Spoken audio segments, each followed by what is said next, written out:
The Dan Dix Show. All right, welcome to the program, ladies and gentlemen. This is the Dan Dix Show. I am your host, Dan Dix. Thank you for tuning in here at TalkNetwork.com. It is, almost halfway through the month already. It's hard to believe we're that far into November. Actually, hard to believe we're already near the end of the year, really, but time has just been flying by. But we're already here onto the fourth episode here of the Dan Dix Show, and I'm pretty excited to just get right into today's program because today, joining us on the line, we're going to be speaking with none other than Jeff Berwick of the Dollar Vigilante. Jeff is the founder of one of the largest podcasts dealing with all things anarchy, the Anarcast, and he joins us today online from Skype. So, Jeff, man, thanks so much for taking a bit of time to speak with us here today. Mr. Dan Dix, always a pleasure. Man, it's so good to have you on. We've got a lot to talk about, so many things going on in the world, so many stories to tell. I mean, you and I have a few doozies ourselves, but folks might not know this out there that, you know, Jeff and I recently, not too long ago, spent a little bit of time in Europe, traveling around Europe together with our friend Luke, and so we had some interesting times out there. In particular, one time on my birthday. I don't know if we'll talk about that one or not, but anyways, we could save that for another segment. But for the listeners here, just to start us off, why don't you tell us a little bit about the Anarcast and the Dollar Vigilante, and just a little bit about, you know, what it is that you do at the Anarcast there. Sure, absolutely. The Dollar Vigilante was started in 2010, and its motto or tagline is surviving and prospering during and after the dollar collapse, which I said would happen within 5 to 10 years in 2010. So we've just entered the first year where I said it is possible, and I see things speeding up immensely, and there's so much going on with that.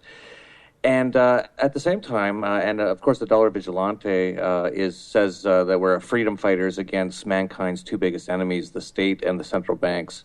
And a big part of what we write about and talk about is that I'm an anarcho-capitalist, and I believe in completely free markets. I don't believe government or central banks should exist. I think they are unnecessary evils, and there's a overwhelming evidence to show that is the case, but we're not there yet, and so I started the Anarcast in, I believe, 2011, and we've done over 240 episodes, I believe, now. It's amazing how time does truly fly, and we've had on so many great anarcho-capitalists, or you can call them anarchists or voluntarists, people who believe that no one has the right to rule them without their consent, and that would rule out government immediately. And you've been on the program, of course, Dan, and I do them both, and they're both very focused upon freedom, trying to wake people up to the truth about what's going on, because not many people really know what's going on. There's so many lies and things going on in the world, whether it's just the money system, finance, economics, even medical system, even the education system. There's, as you know, Dan, you expose a lot of truth of what's really the case, and not many people still know it all. And I think thanks to the internet, we have a chance right now in this time to have a great awakening and change this world for the better if we can get people information that they never had access to before the internet.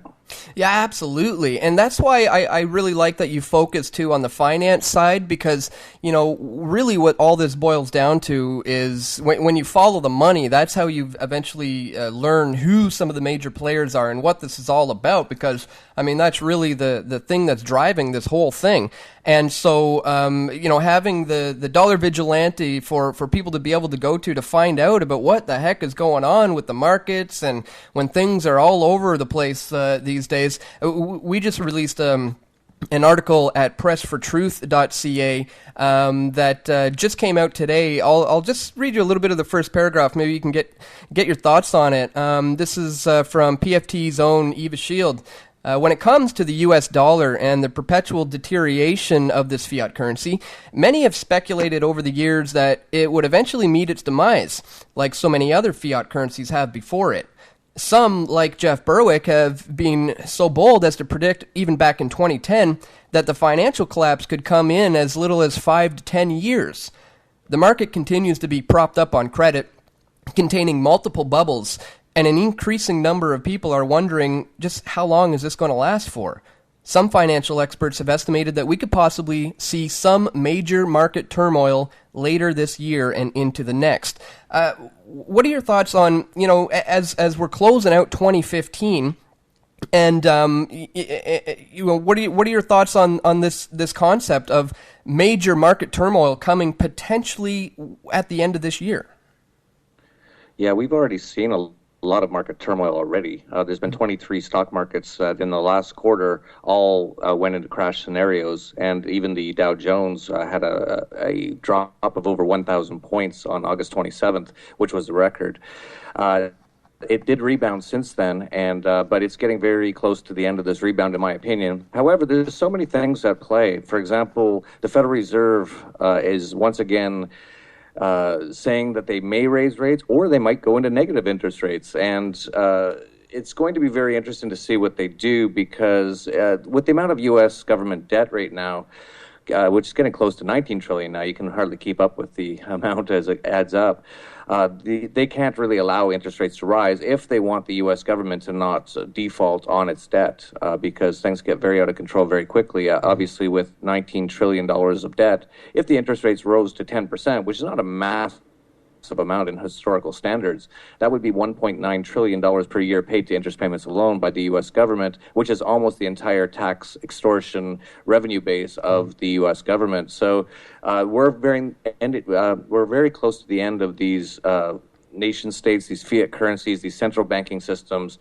They've run their course. There's no way out, as many people are starting to realize, and we're in a situation right now where people don't know where to hide. And so there's all kinds of just craziness going on all the time as people run from one place to another. They're trying to salvage their wealth, salvage their assets, because so many things could just completely collapse in the coming years. And of course, this all started in 1913 for the most part with the founding of the Federal Reserve, which was a nefarious takeover of the monetary system of the U.S.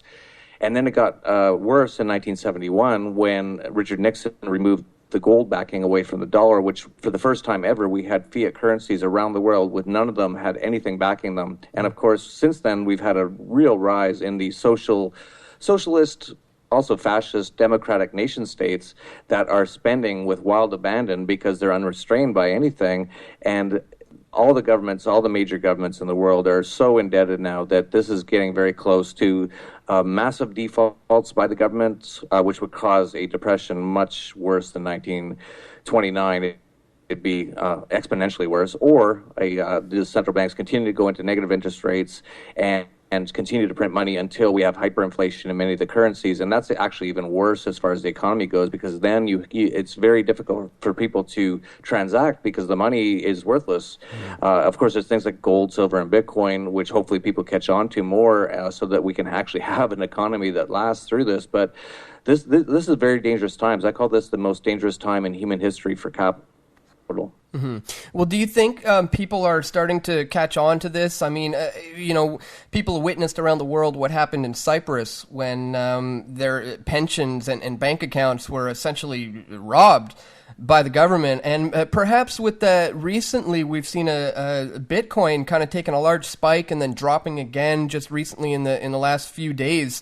Do you think people are becoming more aware of this and beginning to look to alternative sources, alternative options like silver, gold, and even Bitcoin? And on that notion also, what did happen with Bitcoin last week?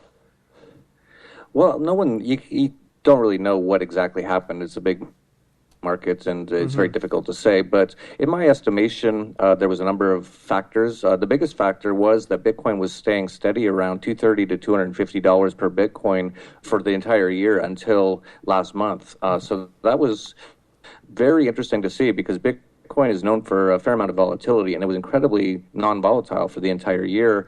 And it looked like it had just a tremendous base there at 230 and 250. So over the summer, I told subscribers and anyone who listens to me that I think it's a good time to, if you want to get into Bitcoin, it is a good time. I just was not seeing indications that it was going to go down from those levels.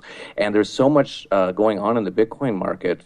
It's just massive amounts. I believe there's been over $1 billion invested into Bitcoin and blockchain technologies this year alone.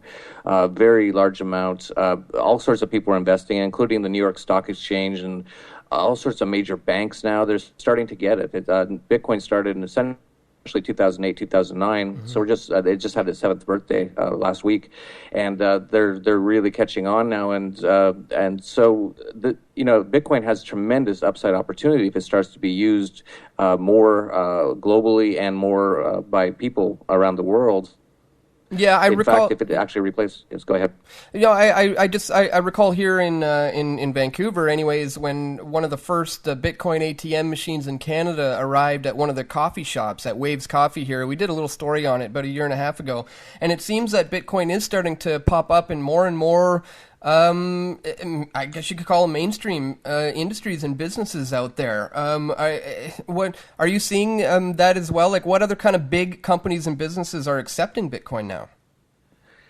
Oh, there's so many that get at it almost every week. But the interesting thing is Bitcoin is becoming much easier to use. For example, there's many Bitcoin debit cards or ATM cards out now. So there's one in particular that I really like. It's called eCoin, and I have the card myself, and I love having this card.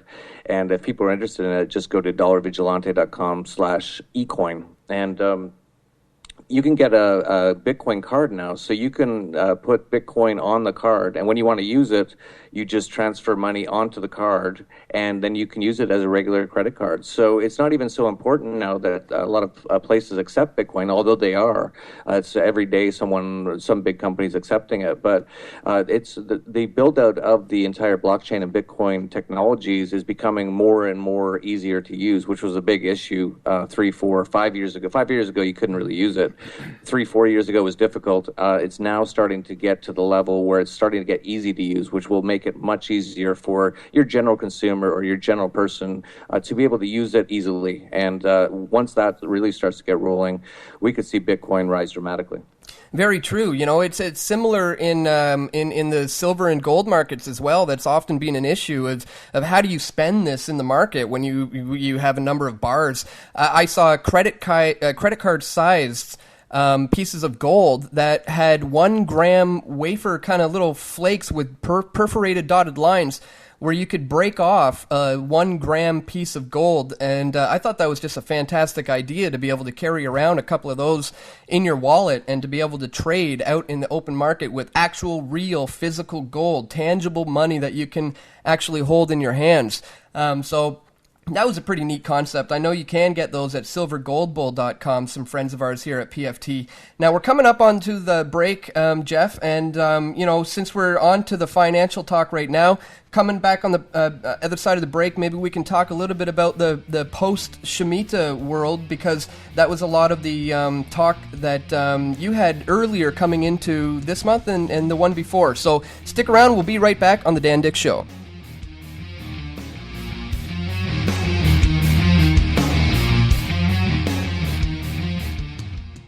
Captain Obvious takes listener questions today. Welcome, caller. What's your question? I've been eating so much chlorella that my poop has turned green. What should I do? It's simple. Drink beet juice to add red to your diet, and you can produce Christmas colors. Wow, I never knew that. Next caller, you're up with Captain Obvious. Hello, Captain Obvious. I haven't been able to get the energy to vote since about 1996. Oh, you have electile dysfunction. Well, I guess so. I keep trying to pull the lever, but nothing happens. Well, you probably got hanging Chad's disorder. Next time, vote with your feet. Hello, I'm a gender-confused university student, and I don't know if I should use the women's restroom or the men's restroom. That's easy. Reach down your pants and tell me what's there. Shame? Ah, yes, you're suffering from an overdose of political correctness. Your prescription is to listen to TalkNetwork.com.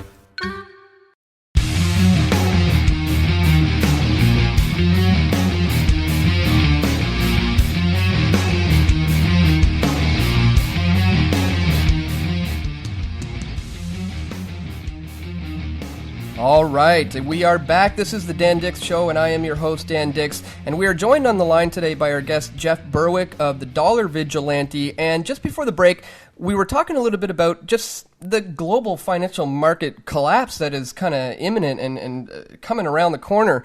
And Jeff has produced a couple of videos exposing this plan for a financial collapse that has been in the works for many years. We do know that the elite have manipulated these markets. We know that stock market crashes, booms, and busts are all manipulated. And Jeff released a number of videos pointing out how a lot of these trends can be followed through the Shemitah years. So Jeff, just before the break, we were just talking a little bit about that, and how does this play into the Shemitah, and is it still possible here in 2015, the month of November, that some of these events are still playing out along with the Shemitah calendar?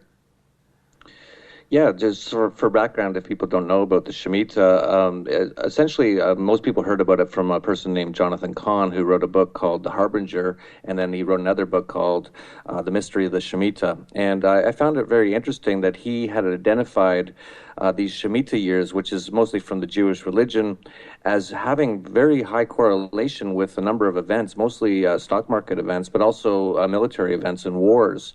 And as we know, many of these sort of financial elites, including Christian Lagarde, and she's just a puppet, of course, but the people that really are behind a lot of these central banks are very into numerology and very into these, and as well, many of them are actually Jewish. And so it's the last two Shemitahs. And so for people who don't know what the Shemitah is, Shemitah is in the Hebrew tradition, it is every 7 years you're supposed to essentially relinquish all debts.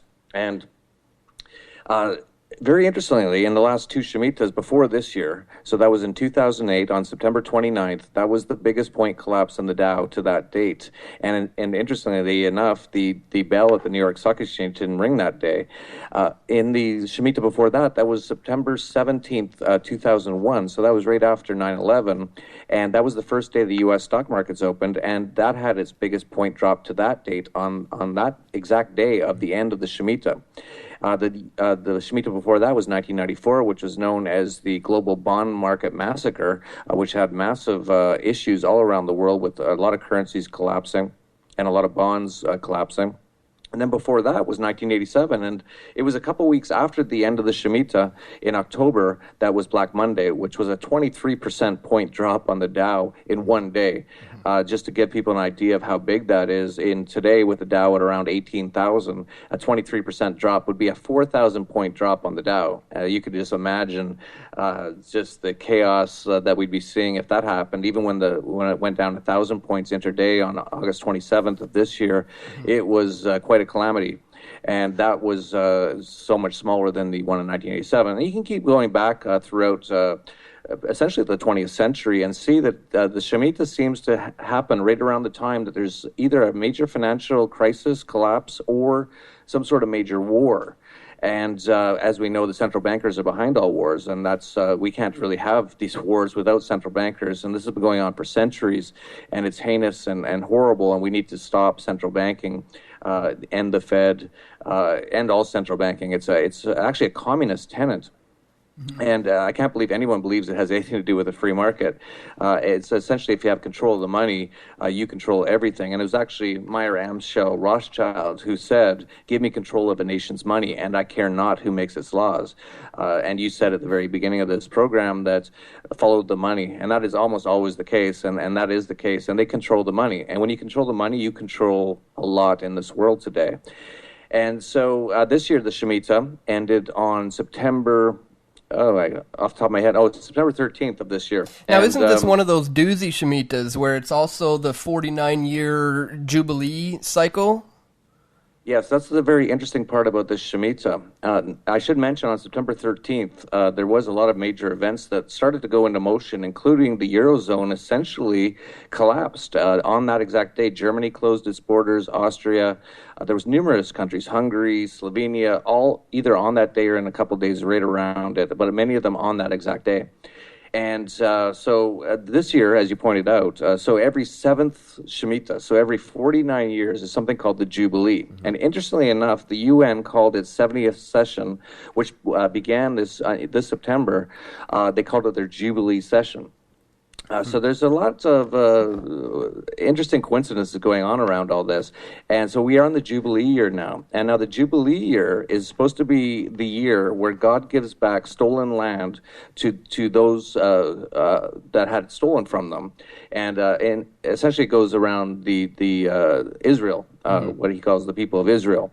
And interestingly enough, in the last two Jubilee years, the last one was 1967, and on almost the exact days of the Jubilee was the Six-Day War, where Israel defeated numerous Arab nations around it. And the one before that was in 1917, and that was the year that the British Empire took back Jerusalem from the Arabs. So two major events happened in Israel in the last two Jubilees. Now, this year, it started in September, and it's going to end essentially next September. And you can just see all the things going on in the Middle East right now. It seems like something is, and Israel's getting very involved in a lot of these things, including in Syria. Now, I don't know what's going to happen. I have no idea. But if it follows this pattern again, there could be something major happening in Israel this year. So all very interesting. I just follow these things. I find it interesting. I'm not saying it's going to happen, but knowing how they follow these timelines and they're into numerology and all these things is definitely something to pay attention to. Oh, absolutely. I mean, when you mentioned, the UN calling their, even mentioning the Jubilee, and, it's interesting, folks, just consider that Israel takes up about, I think it's 0.001% of the world's population. Meanwhile, the United Nations focuses probably about 75% of their time delegating and talking and discussing about what to do with Israel. And as you pointed out, there is a lot of numerology going on. There's a lot of occultic, really, things going on. I mean, at the UN building itself, they have a very occultic room. It's called the meditation room, and it's shaped like a topless pyramid, and there's a black stone altar in the center of this thing, and it's very, very occultish. And like you said, with the leader of the IMF, being into, or the spokeswoman, Lagarde, I believe her name was. What on earth was going on with her in your last video? I think it was in your the third Shemitah video. There was a clip of the lady from the IMF having what looked like almost some sort of a mental breakdown. Was that her conditioning breaking, falling apart? Was she some sort of Manchurian candidate? Folks, you have to check the clip. We'll put a link in the description where the lady from the IMF just kind of, how would you describe that, Jeff? She sort of had some sort of a mental breakdown or something. Well, actually, what you were describing about Christine Lagarde, who's the chief of the IMF, she came out with a really strange speech in 2014 talking about the magic number 7. And she went on for about 5 minutes talking about numerology. And she said, I want to test your numerology skills. And the magic number 7, of course, the Shemitah is tied to the number 7. Right. What you're referring to, and I had that in the first Survive Shemitah video, which is still very relevant today if people haven't seen it. I've done 2 videos since called Survive Shemitah 2 and 3. And then the third one, you pointed out, it was actually Janet Yellen of the Federal Reserve was giving a speech. And it was very bizarre. She literally stopped talking and was rocking back and forth for about a minute. And they said she had some sort of issue. But what's funny to me, Dan, is I'm finding a lot of these, because of course Janet Yellen is just a total puppet. She makes no decisions. If anyone thinks she does, that there's no way. But what I find is a lot of these sort of people are having issues. It's almost like their energy is going away from them right now. And you even saw with Ben Bernanke, when he was doing his final speeches, his voice was quivering. You saw this big vein popping out of his forehead. He could barely even talk because I think they know that they're essentially leading this very evil system that is going to destroy so much wealth on this planet, but they have to keep it secret. And there's so many crazy things going on. It's really interesting when you really look into it all. And as you know, Dan, and we've gone to so many, you have gone to so many of these things like Bilderberg and all that, all these very strange things, strange statues, some things are just so in our face. Of course, on the back of the $1 bill in the U.S. is a all-seeing eye pyramid, and no one seems to really notice. But it's all right there if you want to look for it. Yeah, I mean, some of these guys, when you get to meet them and see them, they do look broken down and defeated. And there's no spark of joy. There's no light in their eye. I mean, when you look a guy like Henry Kissinger in the face, or you look, when I confronted Peter Sutherland, the CEO of Goldman Sachs, you could just see it in the man's face that he is just worn down and defeated. Because maybe they do, like you said, Jeff. They realize they've been essentially doing the bidding of the devil. I mean, they've sold their soul out. I've seen similar things with rock and roll musicians. Take a look at Bob Dylan. That man does not look like he is enjoying life, and he's still on tour. He's still doing it because he feels that he has to. There's an interesting interview with him where he says, well, I'm just holding up my end of the bargain. And the interview says, your end of the bargain with who? Something of this world? And he says, well, maybe this world and the other world, but, I made my deal and I'm holding up my end of the bargain. And maybe that's where some of these elites are too. So, we're coming up onto the break, and this kind of brings us into an interesting topic that I want to get to on the other side. A little bit about, you've recently been experimenting a little bit with expanding your own consciousness and trying to figure out what this is all about. Trying ayahuasca. I'm seeing here your latest video is called Surviving and Prospering During and After the Dollar Collapse, My Aboga Experience, and Waking Up to Your Own Power in a World Full of Lies. We're going to hear about that on the other side of the break. Stay tuned. This is the Dan Dix Show. We'll be right back with our guest, Jeff Berwick. If you currently have an IRA account or qualified plan, you can easily convert these funds into a precious metals IRA for safekeeping and peace of mind. A transfer or rollover is a penalty-free transaction and can provide for significant tax-deferred capital gains with low annual fees. For prudent investors seeking safety, flexibility, liquidity, and historic opportunity is waiting for you. And the professionals at IDP Consulting Group can assist you with your IRA needs by calling 855-860-6800 or visiting their website at idpconsultinggroup.com. A precious metals IRA allows you to fund your IRA with pure gold and silver that is securely held in a fully insured and segregated institutional account. If you have an existing IRA or qualified plan and want to learn more about this strategic alternative, call IDP Consulting Group at 855-860-6800. That's 855-860-6800 for a no-obligation consultation to discuss your personal needs today. Welcome to the Health Minute. I'm Mike Adams, the Health Ranger, with my sidekick Tonto, not far behind. The topic today is, what about heavy metals in superfoods and nutritional supplements and even certified organic products that are coming from China?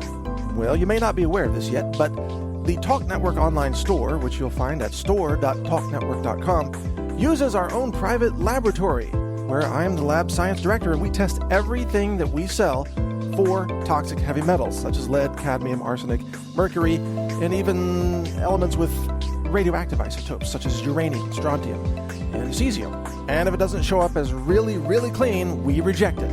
And yes, we test this with university-level equipment, ICP-MS instrumentation, sensitive down to parts per billion concentrations. So if you want really clean foods, superfoods, and nutritional supplements that are laboratory validated, get them now at store.talknetwork.com.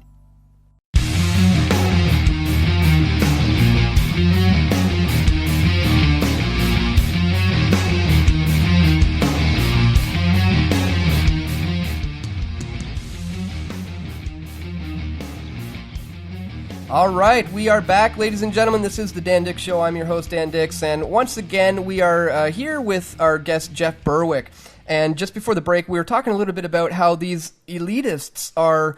They don't have any kind of joy in their life. They don't have any that spark of that light in the eye, any kind of sense of happiness and peace on the inside. I've met some of these individuals myself, as Jeff has as well. We've been traveling around. We confronted Bilderberg members together. You can see that these guys are defeated, And, this is what brought us to our next topic is just this idea of looking for those answers and looking to expand your consciousness to find out what is going on in the world. And you've recently been looking into that a little bit. I'm noting here on your website, your latest video is talking a little bit about a iboga experience. I'm not sure if I'm pronouncing that right, but tell us a little bit about what is iboga and why'd you do it? Yeah, I should go back a little bit and say that about a year ago, I considered myself to be agnostic, and my understanding of the word agnostic is essentially I don't know why we're here. I haven't seen enough evidence of anything to convince me of one thing or another. But I always had this sense that there's way more than what I was seeing and feeling. There was way more to it.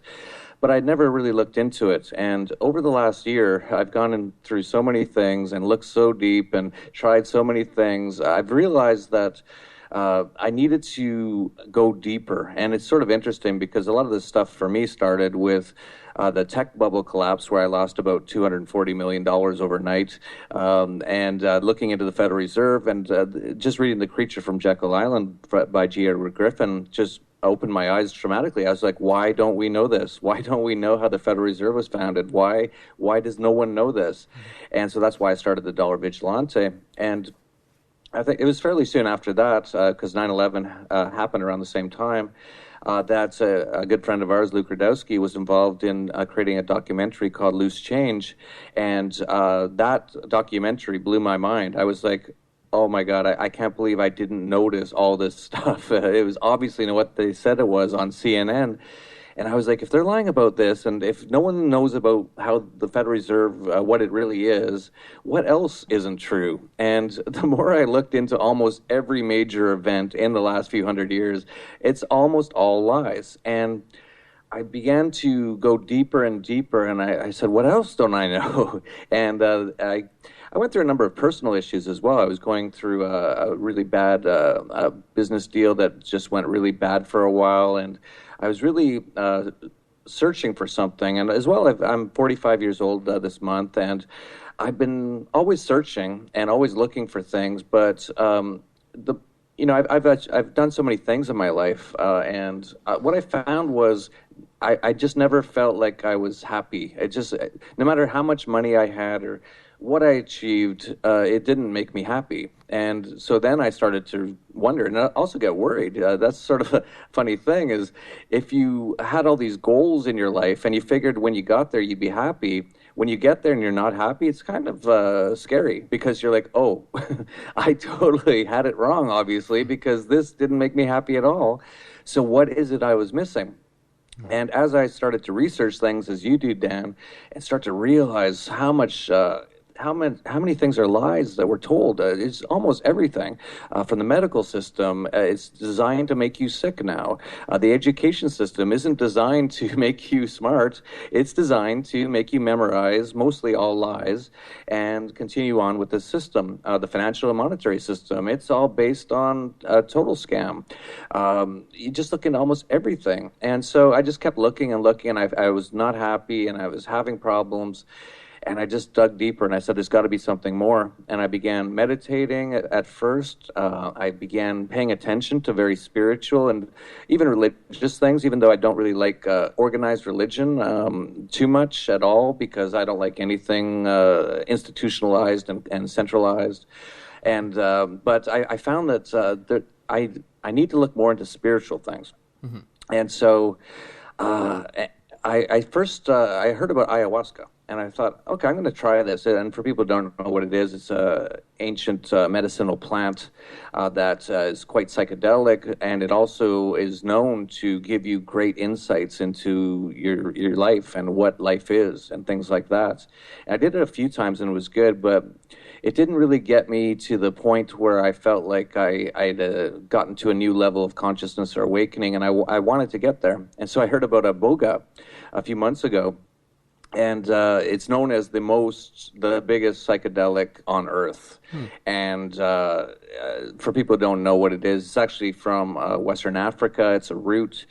and it is intense. So you do it for a few days, and you go through every moment of your life, it seems, and you look and you realize the mistakes you made, and you see how you hurt people that you didn't even know you hurt them at the time, and you see everything, and it's quite amazing, but it's not easy.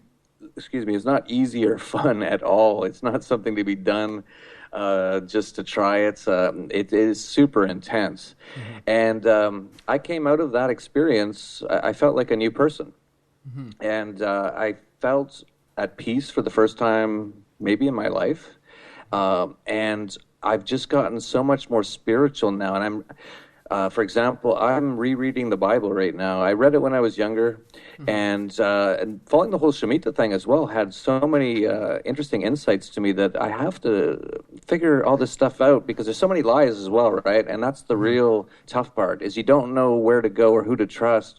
And what I found is, if I can't listen to anyone, I have to look into everything with my own eyes, because what I found is, whenever you look into anything, it's never what you were told it was, whether it's being lied to on purpose, or it's just because other people have different experiences and different ways of looking at things. So they can never really tell you what something is. You have to go through it yourself. So I've been going through this incredibly deep spiritual experience. I've just been getting deeper and deeper. And as you know, Dan, we've hung out a lot and we've had these conversations many times.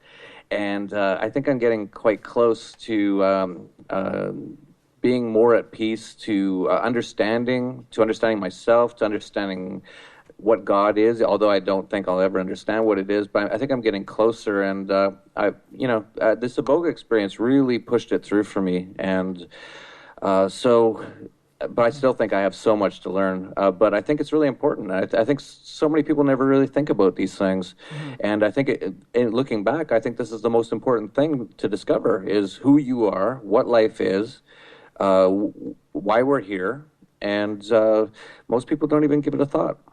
Yeah, I mean, when you have a real hunger for truth, a real hunger for truth, where you truly want to find the truth, you will find it. And, you know, some of our paths may go down many different roads, and some, like you said, some certain substances on this world do open up certain portholes, if you will. I mean, you mentioned how sometimes, even under the Iboga experience, it's not necessarily a pleasant thing. I know that there are, shamans out there who do a plant called, have you ever heard of the Datura plant? This is apparently a hellish nightmare of a trip that nobody would want to do in their right minds, but it's something that, shamans put themselves through in order to kind of face their inner demons, so to speak, to try to, face those things deep inside within yourself that maybe you've suppressed or blocked down. So certainly I have, even within my own experiences, I know that some of these substances do open you up to that, but you have to be careful with these things too, because, it's a tricky fine line there where, as I believe anyways, sometimes this is dabbling a little bit in the spiritual realm, where I think sometimes some doors maybe ought not to be opened. Sometimes you mentioned you're reading the Bible again, and I as well am reading the Bible, and I note in Deuteronomy when it talks about how not to dabble in the occult, not to get involved with the sorcery and the soothsayers and stuff. That makes me think, well, if it's saying not to do that or dabble in it, maybe that stuff is real. Maybe there's something to it. They wouldn't warn us not to dabble in it if there wasn't something to it. But the point is, we're looking for answers, and when you truly open yourself up like that and try to find these answers, you will. I mean, the answers will eventually come. And it's about continuing to maintain. Not only, when you're putting these things into your body, yes, it's changing your consciousness. But let's not forget about when you put other things into the body, how that changes you as well. And, that's why it's incredibly important to stay fit and healthy and stay organic and to just try to live a healthy lifestyle, get some exercise, eat some good food, get some fruits and vegetables into you. This is the kind of things that we need to do to fight the New World Order system. It's one thing to take it on the physical level, but this is indeed a spiritual battle, as we're talking about here. And if you want to be, spiritually set off, you have to physically be healthy and well off as well. So I want to encourage people to check out dandix.talknetwork.com. This is how you can support this show. This is how you can support this network. And this is Mike Adams' natural news health line of products. And this is some of the best, cleanest, organic products that you can get out there. So check out dandix.talknetwork.com. And anything you purchase there is going to go to helping this show and helping people like Jeff and myself and Mike Adams and the rest to continue to do this. So please check out dandix.talknetwork.com. So, Jeff, we're going to be coming up to the last segment soon. And, we were in Bilderberg, what was that, 4 or 5 months ago, I guess that was. And we had a couple of stories, a couple of doozy things that happened to us. Maybe I'll tell people a little bit about one of them. On my okay, I'm going to tell them a little bit about what we did on my birthday. Is that okay? Can I tell them what happened on my birthday a little bit? Hey, it's up to you. You're the one who's been shy about telling people, so go right ahead. Well, me and Jeff and Luke Rudowski were out there in Europe, traveling around Germany and Austria and visiting some places, and we heard a little bit about a place that was protesting high taxes in a small town in Germany, and it just so happened to be a burlesque house that was protesting high taxes, and at this their form of protest was to give away free booze and free sex at this burlesque house. And since it just so happened to be my birthday and Luke Rudowski wanted to do a story on that, the three of us went on over there to cover this story. And it was quite an experience. We took them up on the free booze offer, but that was about it. And we got the story. We had a good time, and then we got the heck out of there. But that's one of those experiences and memories I have from Europe with you guys that's always going to stay with me. We're coming up on the break, ladies and gentlemen. This is the Dan Dix Show. Stay tuned. We're going to be back with our guest, Jeff Berwick, on the other side. We'll be right back. Welcome to the Health Minute with the Health Ranger. One of the ways the system controls you and keeps you down is by literally poisoning your brain with toxic heavy metals like lead. Believe it or not, a lot of the supplements and vitamins that are sold out there are actually made by pharmaceutical companies using cheap ingredients that are contaminated with lead. And lead decreases your IQ. The more you eat, the more dumbed down you become, and that's what the system wants. But if you want to explore your maximum potential as a creative, divine, unique individual, you need to keep your mind free of toxic heavy metals like lead.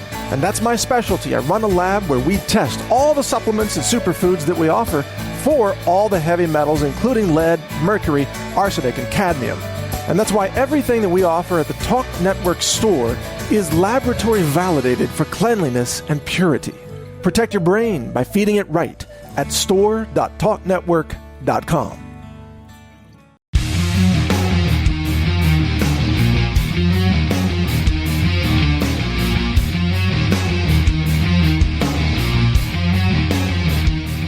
All right, welcome back to the program, folks. This is the Dan Dix Show. I'm your host, Dan Dix, and we are here joined on the line with our guest, Jeff Berwick. And just before the break, I was telling the listeners a little bit about some of our stories traveling around in Europe, having a pretty fun time on the road. So I'm looking forward to next year's Bilderberg. Hopefully we can link up and do all of that all over again. Now, Jeff, a lot of people might not realize or know that you are actually Canadian, despite the fact that you are, you reside in Acapulco, Mexico, but you are in fact Canadian. So I'm curious now a little bit about your thoughts on the total swing from Stephen Harper all the way to a majority Liberal government. What are your thoughts on Justin Trudeau recently being elected, or should we say selected, by the elites as the new Prime Minister of Canada? What are your thoughts on Justin Trudeau getting a Liberal majority? In my opinion, Canada is very much like the U.S. now, where there really isn't any difference between the two parties. There's minor differences, but they're going to move ahead with the agenda of creating a one world government, and Justin Trudeau is very tied into that. And I hadn't heard his swearing-in ceremony, but you played it the other day, earlier on your program, and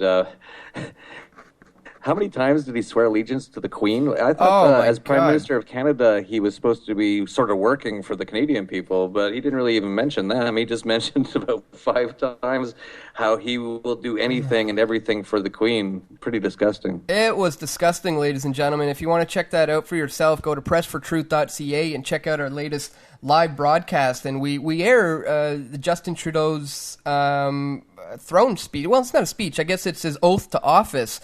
And just how he swears allegiance to the Queen, you can really see how we're truly a constitutional monarchy here in Canada. And, funny enough, Jeff, right after the show, I received a copyright claim from the CBC, the Canadian Broadcasting Corporation, because of airing that clip.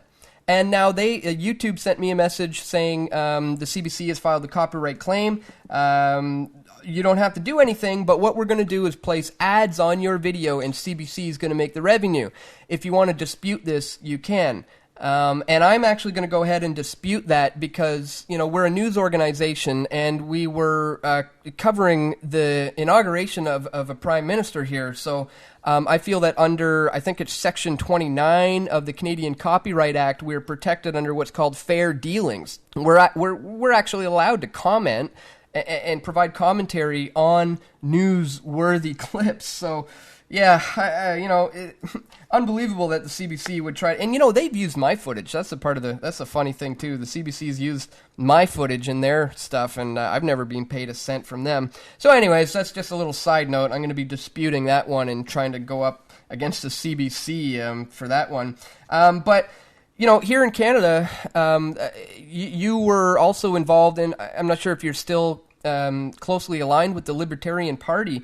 You were running in the Vancouver riding. How is that going, and are you still involved with the Libertarian Party of Canada? As I mentioned when I first said I was going to run for it, as most people know, I'm an anarchist. I believe government is an unnecessary evil. So I had no real intention of winning and becoming part of government or anything like that. I did it because I believed that it was a good avenue to spread the ideas of liberty to Canadians who have never heard of liberty. They have no idea what liberty is. And so I got fairly involved and tried to get a lot of people to run for the Libertarian Party of Canada. And actually quite a few ran. I believe it was well over 100. And they were shut out of every media opportunity possible, and to no surprise really, because the one thing the government can't allow people to realize is true liberty ideas, because if people start to realize those ideas, they won't want government anymore. And I'm shocked that anyone wants it in the first place. I don't know who wants to be owned by somebody and told what to do by somebody and extorted by them. I don't understand why you'd want to do that, but apparently some people, mostly through their government indoctrination camp, government public schools, 12 years of that, as Vladimir Lenin said, if you give me your child for 4 years, I'll plant a seed that can never be uprooted. And government's got them for 12 years, and they go home and they watch their government propaganda channel, CBC, which is telling them mostly all propaganda, and they believe it to be true. And it's called television programming for a reason. So it's understandable why some people don't get this stuff. They've literally been brainwashed. But I was quite surprised how few Canadians have any interest in freedom or liberty, and how statist they are. And not one of the Libertarian Party of Canada candidates won, I believe. I think they all lost, and they were shut out of every debate, even though they rightfully should have been in many of them, and they were shut out. So it was clearly an agenda, same as what happened with Ron Paul in the U.S. And that's the reason I thought we had a chance to kind of evoke the liberty message in Canada, is because Ron Paul really did that in the U.S. And I think we did to an extent. But it wasn't, I don't think, it definitely wasn't as successful as what Ron Paul did. But I see good things for the Libertarian Party of Canada in the future. I have no interest in politics or government, but I think it is a good avenue to spread the ideas of liberty. And We'll see what happens over the coming years. As you know, in Alberta, they now have a communist government, the NDP, in one of the most conservative strongholds of Canada. It just goes to show how people get fed up with the government, but they only have a couple choices. And so people who have been very right-wing in Alberta said, well, we hate the Liberals, of course, and we used to like the Conservatives, but we've totally realized they're not trying to help us either. So what's left, and the only one they knew of was the NDP, and they voted for that, and they're going to see how that works out. And but they don't know there's another way to go about it, libertarian. And so hopefully in the next 5 years, as things get worse and worse in Canada, which they absolutely will, that people gravitate more and more towards that and start to demand for less and less and less government. In fact, actually more and more government until we have 7 billion governments on the planet, and then we'll have peace and prosperity like we've never known it. Yeah, exactly, and that's really what it boils down to, and that's like, as you said, why the Libertarian Party is a good platform to get these ideas out there. But, especially when it comes down to doing away with the state, I mean, one of the biggest platforms, and what I think is really exciting, something that you started and is coming up very soon, is Anarchapulco. So why don't we tell the folks a little bit about exactly what this is. This is, one of the biggest, it is the world's largest anarchist conference. Actually, I have it up here on the page. Let me just read it out. Anarchapulco's, the world's first and largest international anarcho-capitalist conference, held yearly in Acapulco. ANCAPs from around the world gravitate to Mexico for 3 days of speeches, presentations, panels, debates, musical acts, parties, and networking with the intention of creating a freer world and 7 billion governments on Earth. I'm absolutely stoked for this year's Anarchapulco. Who are some of the big names? Who are some of the speakers that you've got lined up for this one? We've got, you were at the last Anarchapulco, which was in February of this year. And it was excellent. It really went off well, and it was our first conference, and we sold it out. And so we're going to go way bigger this year, and we've got a whole new schedule of speakers. There's hardly any duplicate speakers this year. So many amazing people. We're hoping Doug Casey is going to be able to make it up. I'm talking to him right now. There might be some scheduling issues, but he's going to be a big name. Other people that are going to be at the event, Jeffrey Tucker, we have so many just amazing people like Barry Cooper. Not many people might not know him, but he runs the Never Get Busted crew. He used to be an ex-narcotics officer who realized what he was doing was wrong, busting into people's houses with flashbang grenades because they had plants in their houses. And he turned into an anarcho-capitalist or an anarchist, and he began to bust cops in the U.S. And because of that, he actually had to flee the U.S. because he was essentially being targeted. He had to run to Venezuela. He's now living in Mexico. And another great speaker is Mark Victor, who's an anarchist lawyer, and he's trying to end the drug war. The drug war is atrocious, of course. Another great speaker, two great ones, Larkin Rose. If people don't know him, he wrote the book, The Most Dangerous Superstition, and the superstition is government, because government is actually just an idea. It's a superstition. It's actually not anything real, but because people believe in it, they keep doing it. And another great guest is Adam Kokesh of Adam versus the Man. And of course, we're going to have so many other great people. Luke Radowski is going to be back. Roger Veer, the Bitcoin Jesus. We've got a number of spiritual people, including Zen Gardner, Max Egan, who do a lot of ayahuasca and things like that. And really amazing insights. We're going to have Vit Jedlicka, who's the president of the only anarcho-capitalist country in the world, Liberland, which is very interesting in Europe. And we met with him over when we were in Europe. So many great people and a lot of fun on the beach in February in Acapulco, Mexico. Yeah, man. I'm really looking forward to it. Larkin Rose is one of those guys who I didn't really know much about him until you recently got him booked, and I watched some of his videos, and it's like, hey, see, this is why these conferences are great, because you get to learn about these other people who you maybe didn't know about, and then you can begin to network with these guys and work more closely with one another. I mean, I just had such a fantastic time at last year's year's event, I mean, it was just a life-changing experience, really. Me and my girlfriend Molly came back from that really refreshed and feeling just like we wanted to take on the world. And I'm looking forward to this year's Anarchapulco. We certainly plan on attending, and folks can actually get 10% off their tickets if they use the promo code PFT. If you buy tickets at anarchapulco.com and you go through their website there and use promo code PFT, you'll get 10% off your tickets, and then we'll hope to see you there. I'll be potentially, I think Luke and I will be throwing on another change media workshop, where last year we put together, I think it was about an 8-hour course throughout the day, kind of showing people how we do what it is we do, and we'll be doing that again this year, I believe on February 18th, but check the schedule and check the links in the description for all the info here. Jeff, we're closing it out. We're in the final minute. What are some of the websites and links that people can go to if they want to learn more from you? Sure, you just go to dollarvigilante.com, and we write about mostly financial, economic, and political issues there, as well as investment ideas to survive and prosper during and after the coming dollar collapse.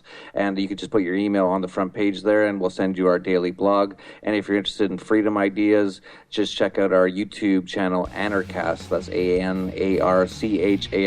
We've interviewed over 240 anarcho-capitalists around the world, and it's a growing movement, and this is going to change the world. And so if you're interested in that, check that out. Check it out, folks. We'll have links in the description, and indeed, this is changing the world. Again, it's all about smashing that pyramid one brick at a time. Thanks for tuning in, folks. This is the Dan Dix Show. I'm your host, Dan Dix. We hope to see you right back here next week on TalkNetwork.com. Be sure to check out dandix.talknetwork.com.